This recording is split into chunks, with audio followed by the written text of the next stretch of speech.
2 miliard dollar për me bo një loj, qyshve? Po valla, GTA 6 është goti, e ti hajde me t'i kallzu do sena shumë interesant. Rockstar Games e ka konfirmu që GTA 6 del maj 2026, fillimisht për PlayStation 5 edhe Xbox Series XS.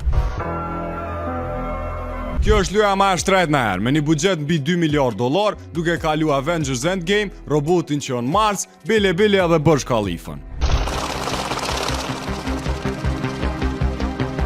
Historia ka më konë me Lucian edhe Jason, një qift kriminal që frymzuar nga Bonnie and Clyde në shtetin e Vice City, i cili këtë herë do të ketë 2 fish më të madh hartën se GTA 5.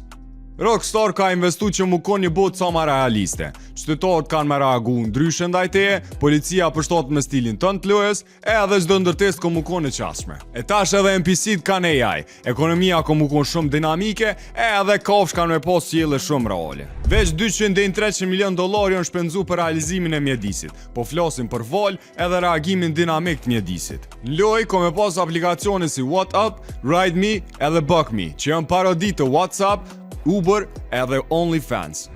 Wait a minute! Edhe po, për herë të parë në histori GTA-ja ka milion lojtarë me përdor transportin publik, si autobuzat, trenat edhe metrot. Ekspertët e industrisë parashikojnë që GTA ka me thynë rekord shitjeve. Mbi 1 miliard dollar të ardha në 24 orët e para, edhe 25 milion kopje të shitra në veç javën e parë. Tu e krahasu me GTA 500, që i ka bë 800 milion ditën e parë, GTA pritet me kalu shumë lehtë këto. 10 vjet pritje për një lojë që ka kushtu 2 miliard dollar për më bo. E ju tregomni apo menon që ka më kon worth it, ajo. Edhe a jeni gati për më rikthym Vice City. Komentoni poshtë edhe mos harroni me bo follow Urban FM këtë platformat, po ashtu edhe subscribe në YouTube.